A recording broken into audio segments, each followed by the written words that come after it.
दिल्ली के अंदर अब धीरे धीरे कोरोना की स्थिति बेहतर होती जा रही है। उसी को देखते हुए पिछले हफ्ते से हम लोगों ने अनलॉक करने की प्रक्रिया शुरू की थी। ये ज़रूरी है कि अगर कोरोना की स्थिति बेहतर हो रही है तो अर्थव्यवस्था को वापस पटरी पे लाना भी बहुत ज़रूरी है। पिछले हफ्ते हमने कंस्ट्रक्शन वर्कर्स और फैक्ट्री, ये दो सेक्टर्स खोले थे। पिछले एक हफ्ते से कंस्ट्रक्शन एक्टिविटीज़ और फैक्ट्री दोनों खुले हुए हैं, लेकिन कोरोना की स्थिति अभी कंट्रोल में है। पिछले 24 घंटे में लगभग 400 के करीब केस आए हैं। 500 से भी कम हो गए अब केसेस। 400 के करीब केसेस आए हैं और 0.5% के करीब पॉजिटिविटी बची है, संक्रमण दर बची है। तो स्थिति काफ़ी कंट्रोल में है और भगवान करे ऐसे ही कंट्रोल में रहे। तो ये वाला जो लॉकडाउन पिछले हफ्ते ऐलान किया था वो सोमवार को सुबह 5 बजे तक है। उसके आगे भी लॉकडाउन जारी रहेगा, लेकिन काफ़ी सारी और एक्टिविटीज़ में रियायत दी जा रही है, उनको खोला जा रहा है। एक तो जितने बाजार हैं, मॉल्स हैं, उनको खोला जा रहा है ऑड इवन के बेसिस पे, कि आधी दुकानें एक दिन खुलेंगी, आधी दुकानें दूसरे दिन खुलेंगी, आधी दुकानें एक दिन, आधी दुकानें दूसरे दिन। 10 बजे से सुबह 10 बजे से शाम को 8 बजे तक दुकान नंबर के हिसाब से, ऑड इवन के हिसाब से दुकानें खोली जाएंगी। दूसरा, जितने दिल्ली में सरकारी दफ्तर हैं, उन सरकारी दफ्तरों में ग्रुप ए ऑफिसर्स जो हैं वो 100% काम करेंगे और ग्रुप बाकी उसके नीचे वाले जो हैं वो 50% काम करेंगे। लेकिन जो एसेंशियल सर्विसेज में काम करने वाले कर्मचारी हैं वो 100% काम करेंगे और हर एचओडी डिसाइड करेगा कि किसको एसेंशियल सर्विस कहना है और किसको 50% करना है और किसको 100% करना है। जितने प्राइवेट ऑफिसेज हैं उन सभी प्राइवेट ऑफिसेज में 50% मैन पावर के साथ वो खोले जा सकते हैं और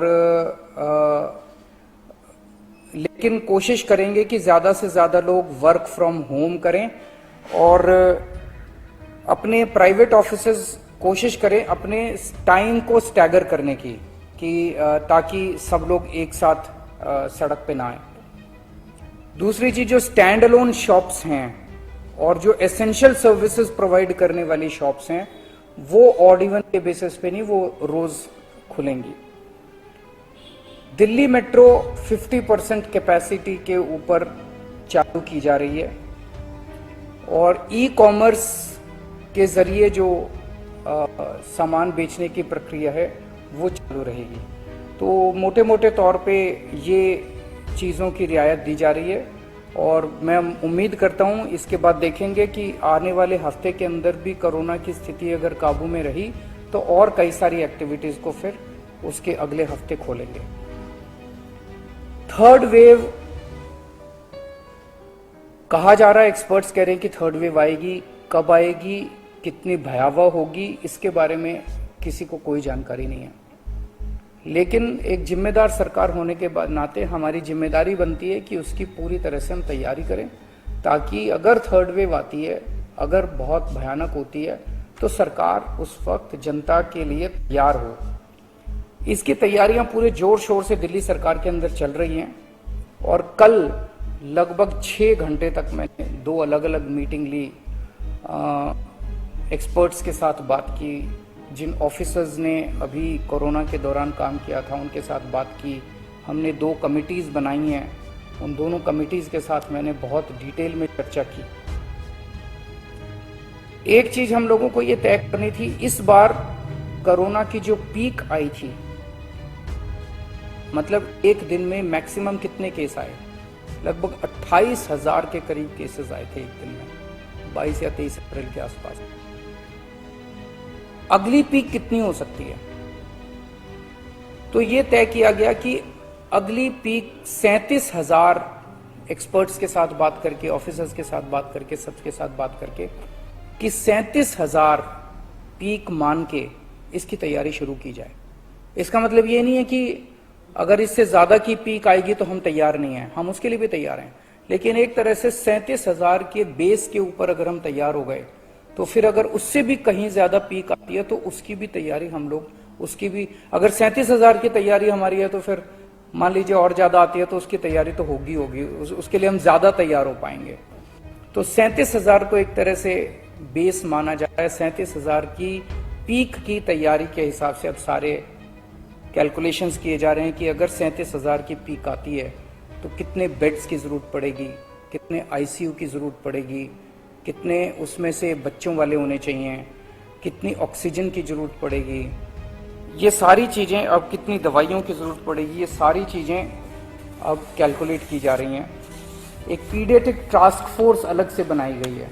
वो पीडियाट्रिक टास्क फोर्स ये तय करेगी कि जितने हमारे ऑक्सीजन बेड्स होंगे उसमें से कितने बच्चों के होने चाहिए, जितने आईसीयू बेड्स होंगे उसमें से कितने बच्चों के होने चाहिए। जो बच्चों के होंगे उसके लिए फिर अलग किस्म का सारा इक्विपमेंट होगा, उसका अलग किस्म के मास्क होंगे, अलग किस्म का ऑक्सीजन का मास्क होगा, उसकी सारी चीजें अलग होंगी। वो पीडियाट्रिक टास्क फोर्स बना दी गई है कल, वो अलग से अपनी तैयारी करके अपनी रिकमेंडेशंस देगी। इस बार ऑक्सीजन की बड़ी कमी हुई थी और ऑक्सीजन की कमी की वजह से हम लोगों ने देखा कि कई बार ऐसे हुआ था जब ऑक्सीजन बेड्स नहीं मिले थे, ऑक्सीजन के लिए काफी संघर्ष करना पड़ा था। अल्टीमेटली अपने को सुप्रीम कोर्ट के इंटरवेंशन के बाद केंद्र सरकार के सहयोग से अपने को ऑक्सीजन मिली, लेकिन जब तक ऑक्सीजन नहीं मिली तब तक दिल्ली में त्राही त्राही मच गई थी। अगली वेव अगर आती है तो हम नहीं चाहते कि इस तरह की दिल्ली के अंदर त्राही त्राही मचे। तो ये तय किया गया, इसकी तैयारी शुरू कर दी गई। 420 टन ऑक्सीजन की स्टोरेज कैपेसिटी तैयार की जा रही है। इंद्रप्रस्थ गैस लिमिटेड से बात की गई है और उन्हें 150 टन ऑक्सीजन प्रोडक्शन का प्लांट, 420 टन ऑक्सीजन तो स्टोरेज कैपेसिटी क्रिएट की जा रही है और 150 टन ऑक्सीजन प्रोडक्शन करने के लिए उनको प्लांट लगाने के लिए कहा गया है। उन्होंने कहा 18 महीने लगेंगे, लेकिन जो भी है शुरुआत कहीं ना कहीं तो अपने को करनी पड़ेगी। इसके अलावा इस बार सबसे बड़ी दिक्कत आई थी टैंकरों की। ऑक्सीजन के टैंकर नहीं थे दिल्ली में, दिल्ली इंडस्ट्रियल स्टेट नहीं है, इसीलिए अपने पास ऑक्सीजन टैंकर है ही नहीं दिल्ली में। तो 25 ऑक्सीजन टैंकर्स खरीदे जा रहे हैं ताकि अगर इस तरह की दिक्कत आए ऑक्सीजन की तो हमारे पास अपने टैंकर होने चाहिए। 64 छोटे छोटे ऑक्सीजन के प्लांट्स लगाए जा रहे हैं, वो ऑलरेडी लग रहे हैं और हमें उम्मीद है कि अगले कुछ हफ्तों के अंदर, 1-2 महीने के अंदर ये 64 ऑक्सीजन प्लांट्स लग के तैयार हो जाएंगे। अब ये जो हमने डिसाइड किया कि 37,000 केसेस की पीक के हिसाब से हम काम करेंगे, तो उसके हिसाब से तय किया जाएगा कि कितने ऑक्सीजन बेड्स की जरूरत होगी, कितने आईसीयू बेड्स की जरूरत होगी। उसके हिसाब से फिर तय किया जाएगा कितने ऑक्सीजन सिलेंडर्स की जरूरत होगी। जैसे अभी थोड़े दिन पहले हमने 6,000 सिलेंडर चाइना से इंपोर्ट किए थे, तो और कितने ऑक्सीजन सिलेंडर्स की जरूरत होगी और कितने ऑक्सीजन कॉन्सेंट्रेटर्स की जरूरत होगी। अगले आने वाले 1-2 महीने के अंदर ढेर सारे ऑक्सीजन कॉन्सेंट्रेटर्स दिल्ली सरकार खरीदने जा रही है। दवाइयों को लेकर 2 अहम निर्णय किए गए। एक तो ये कि इस वेव में ये देखा गया कि व्हाट्सएप खूब तेजी से, व्हाट्सएप के ऊपर दवाइयां खूब तेजी से प्रिस्क्राइब की जा रही थी और उसके ऊपर मतलब बात फैल जाए कि ये दवाई बड़ी अच्छी है, तो पूरे समाज के अंदर, पूरे शहर के अंदर, पूरे देश के अंदर उस दवाई की अफरा तफरी मच जाती है। तो एक डॉक्टर्स की और एक्सपर्ट्स की टीम बनाई जाएगी। अगर किसी दवाई की डिमांड होती है तो वो डॉक्टर्स एग्जामिन करके बताएं कि इस दवाई से कोरोना में फायदा होगा कि नहीं होगा। अगर डॉक्टर कहते हैं होगा तो सरकार उस दवाई को मुहैया कराने की कोशिश करेगी, और डॉक्टर अगर कहते हैं कि ये दवाई बिल्कुल बेकार है, इससे कोरोना में कोई फायदा नहीं होगा और लोग इसके पीछे भागना बंद करें, तो जनता को उसके बारे में जागरूक किया जाएगा कि इस दवाई के पीछे भागना बंद कीजिए। एक ये। दूसरा, जो जो इंपॉर्टेंट दवाइयां हैं उनकी लिस्टें बना ली गई हैं, उसका कितना बफर, कितना स्टॉक चाहिए होगा उतना बफर स्टॉक क्रिएट किया जाएगा। एक्सपायरी डेट्स किस दवाई की कितनी है, एक्सपायरी डेट्स को ध्यान में रखते हुए उन सभी दवाइयों का बफर स्टॉक क्रिएट किया जा रहा है, ताकि अगर जरूर, और प्राइवेट अस्पतालों के भी आदेश दिए जा रहे हैं कि वो भी अपने बफर स्टॉक्स इस तरह से तैयार रखें ताकि अगर महामारी आती है तो हम उसके लिए तैयार रहें।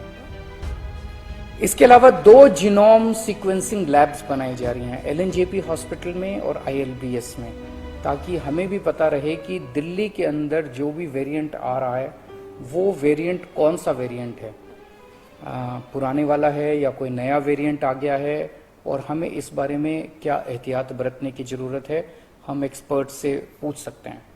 तो ये बहुत सारी चीज़ें कल चर्चा हुई, ये कुछ चीज़ें मैंने आपको बताई हैं और आपको यही आश्वासन देना चाहता हूं कि आपकी सरकार पूरी तरह से 24 घंटे लगी हुई है इसमें।